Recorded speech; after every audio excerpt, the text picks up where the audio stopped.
Get ready for your midterm. Part 1, the Industrial Revolution. Yep, it's all about facts, but you need to know a couple themes and you'll be ready to find them in your reading and your images. First, innovations on the farm equal more food and less labor. Most people lived an agricultural life. They worked on the farm, they grew food, they died on the farm. More food equals less starving, which actually equals more people. And because they had less work to do, there were more of them than there were jobs on the farm. Conveniently, at the same time, the same technology creates factories, places where the basic items of life, cloth, clothing, other items, can be made quickly, cheaply, and in mass quantity, in huge numbers, not one at a time. People move there to the factories. They don't have another job. Why not? These factory towns and other cities where factories are located create a new urban lifestyle. Up until now, before about 1750, most people in the world lived in the country. In urban culture, that can be defined simply as arts, community, and available mass-produced goods. It's a place to work, it's a place to live, and it's a place to buy quickly and easily all the new things. There was no Amazon, there was no delivery service, but that would come with the Industrial Revolution. But of course, as it still does and always has, money plays a role. Before the Industrial Revolution, there were 2, maybe 3 types of people. There were the rich people. They owned land. There were also the church class, especially in Europe. The church also owned land. Owning land is powerful. You can sell it, you can farm on it, you can use its resources. And then there was everybody else. These are the not rich people. These are the people who work the land. They usually live on their land.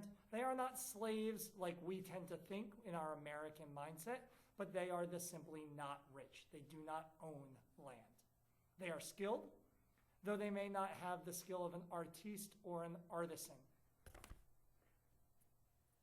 We should mention artisans.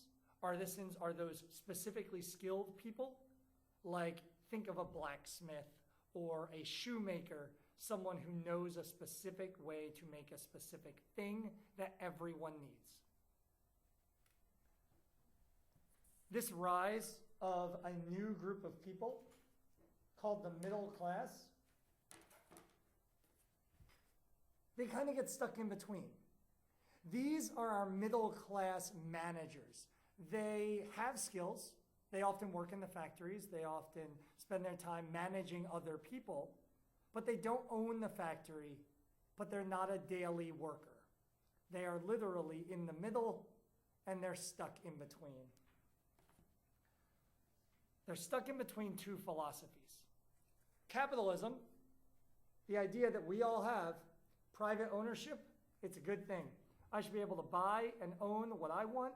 If I want to start a company, that's fine. And the flip side, communism. This idea arises from Karl Marx. He had a theory about the workers. He asked the question, why are there thousands of us and hundreds, if even that many, owners? Why do the workers not own the means of production? If the workers could overthrow the owners, they could own the means of production. It's a really important Marx phrase, the means of production. If I own the way I make something, I have all the power. This debate between capitalism and communism will play out into imperialism and indeed into World War I, World War II, the Cold War, and even into our modern day presidential debates. The middle class, They're stuck in between the working poor and the owners. Karl Marx advocates a revolution. According to him, this will and must be a violent workers' rebellion. This is not protest. This is not letter writing. This is gathering outside the owner's house, pulling him from his bed, and killing him in the street to prove that you are now in charge. The Industrial Revolution creates factories. Factories need resources. If I use all my resources, I need to find more resources. This is going to lead countries and private companies to imperialize, to go outside of their boundaries to find the resources they need. The age of imperialism. To sum it up, the age of industrialism. Positives and negatives. Lots of goods, lots of brand new wealth, lots of excitement to be alive during a time where there were now light bulbs and gas lights. There was a rise in technology. There was the ability to communicate using the telegraph, to write letters, put them on a train, and have them sent hundreds of miles away, and almost guarantee it get there. There was also the availability of travel, which was something that was not widely available before this. This will also lead into World War I's excitement about going somewhere new to fight a battle. The downside, the negatives, lots and lots of poverty. More people lived in poverty than were wealthy. There were sanitation issues when you move several 100,000 people into cities without planning. Where does all the body waste go? Where do all the people's trashes go? Oh, and where do they all live? Very, very small, hastily thrown up apartment buildings. Lastly, the working conditions, not really good, because you were a member of a factory team. Your job was to do one thing. As I've joked in class, your job was to put the wheel on the car. Not to build the car, not to learn about the engine, just put the wheel on, 8 to 10 to 12 hours a day.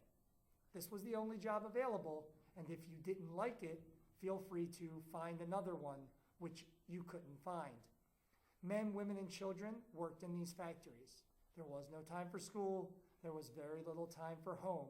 So most factories grew the factory town so their workers stayed close to the factory.